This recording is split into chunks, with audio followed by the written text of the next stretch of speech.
In the vastness of the cosmos, humanity had earned its reputation not only as a young but remarkably resilient species, but also as one that was capable of feats that no other species had quite anticipated.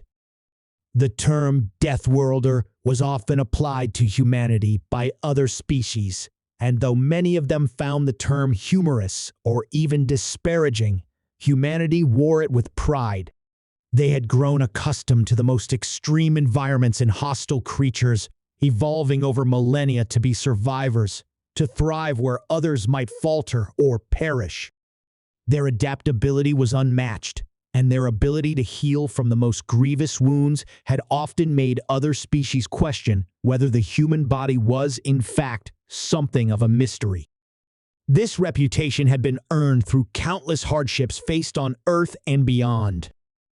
However, nothing would prepare the galaxy for the shock that would unfold when an alien medical team, renowned for its knowledge and technological advancements, encountered a human who would redefine their understanding of biology and physiology. The Viridian system was a hub of medical innovation and research, home to some of the most prestigious medical academies and laboratories in the galaxy. The species known as the Viridians were revered for their advanced knowledge of bioengineering and healing techniques.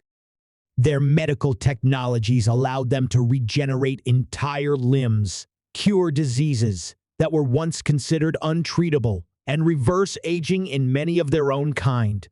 The Viridians were among the most respected medical authorities in the galaxy, often called upon to treat the most complex injuries and illnesses from across star systems.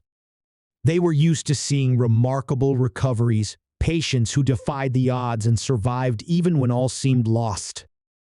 But the incident that took place on one fateful day would challenge everything they thought they knew about life and death. It all began when a human delegation arrived on Viridia for a routine diplomatic mission.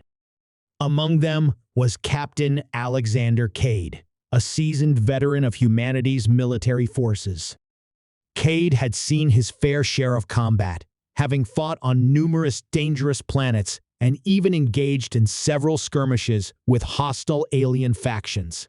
His body had borne the scars of war, and he had lived through injuries that most beings from other species would never survive. His resilience had become legendary within his own ranks, and it was no surprise that he was chosen to represent humanity in this particular mission. Cade was strong, confident, and, above all, tough. He had survived wounds that would have felled lesser beings, and he was often a symbol of the strength and determination of his people. While on Viridia, Captain Cade and his team were involved in a diplomatic event that brought them to a research facility where the Viridians were conducting experiments on advanced regenerative medicine. The human delegation, keen on learning about new technologies that could benefit their colonies and military operations, was given a tour of the facility. It was a state-of-the-art research center, filled with advanced medical technologies that could heal injuries with astounding speed and precision. The Viridians, proud of their medical prowess, were eager to showcase their achievements. During the tour, something went terribly wrong.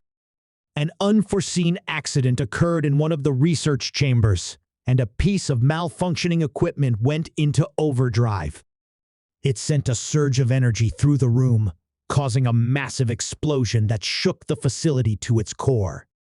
The blast sent shrapnel flying, and debris fell in all directions. Captain Cade, who had been standing near the epicenter of the explosion, was struck directly by a large metal beam that pierced through his side and lodged deep into his chest. The human delegation was thrown into chaos, with several of the team members injured in the blast. Viridian medical personnel rushed to the scene, performing triage and attempting to stabilize the wounded. Cade, however, was in critical condition.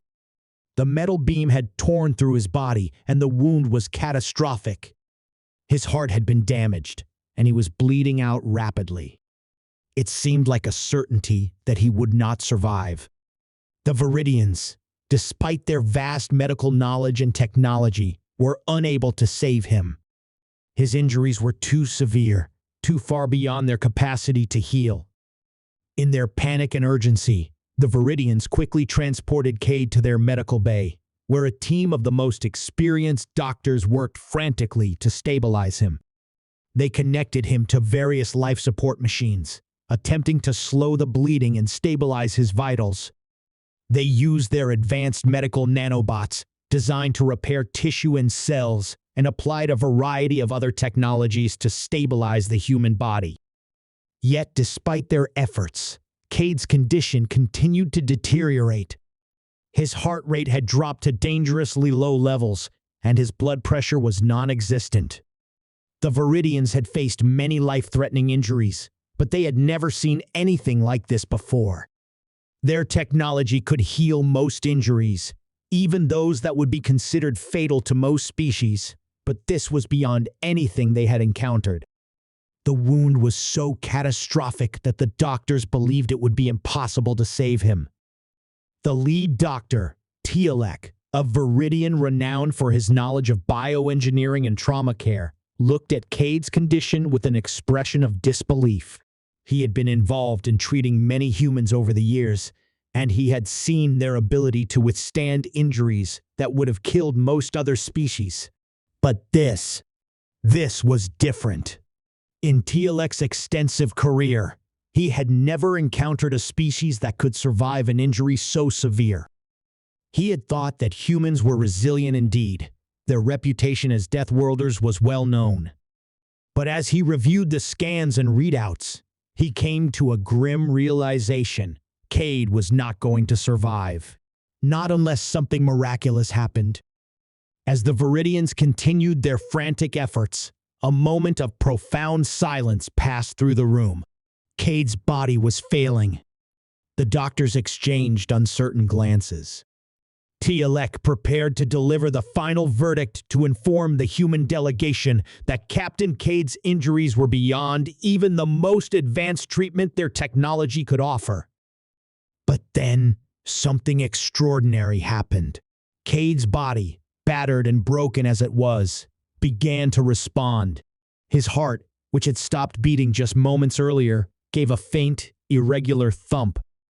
It wasn't much, but it was enough to give the Viridians pause.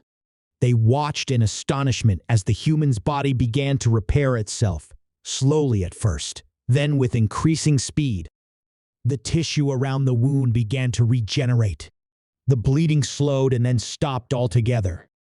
The nanobots, which had been struggling to keep up with the damage, began to work more efficiently, guided by an unknown force. Cade's vitals, which had been on the verge of flatlining, began to stabilize.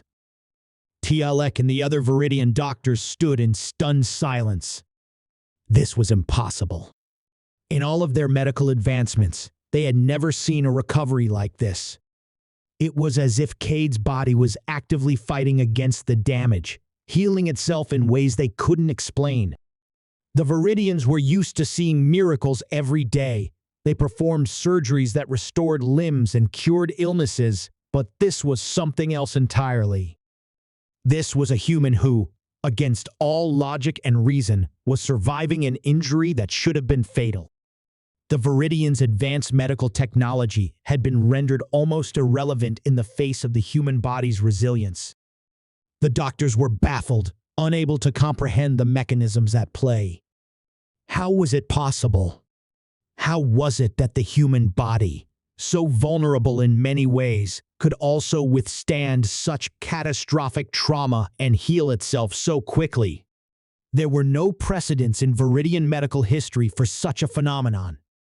Captain Cade's injuries were so severe that even the most advanced regenerative treatments they had could not have accounted for his miraculous recovery. Yet, somehow, his body was fighting back with an intensity that was beyond anything they had ever witnessed. In the following hours, Captain Cade's condition continued to improve at an astonishing rate. His breathing normalized, his pulse steadied, and the damage to his organs began to reverse itself. Within a matter of hours, the gaping wound in his side began to close. The Viridian doctors had no explanation for it, It was as if Cade's body was rewriting its own biology, undoing the damage that had been done. The most advanced medical technologies in the galaxy were rendered obsolete by the sheer tenacity of the human body. They had never seen anything like it before. By the end of the day, Captain Cade was sitting up in bed, his vital signs completely stable. His wounds had healed to the point where there was no visible trace of the catastrophic injury he had suffered. He was alive. And while he was still weak from the trauma, it was clear that he had made a full recovery, something that was simply unheard of. The Viridians, in all their years of medical practice, had never encountered a species whose biology operated in such a way that it could overcome the impossible. Tyalek, the lead doctor, was left speechless. He had dedicated his life to understanding the intricacies of biology, genetics, and healing, but this experience had shattered everything he thought he knew about life and death. It wasn't just that Cade had survived. It was that his body had actively fought against the odds, overcoming the fatal injury with a determination that defied explanation. Tyalek found himself questioning everything he had ever been taught about biology, medicine, and the limits of life. The human body, it seemed, was far more extraordinary than anyone had imagined.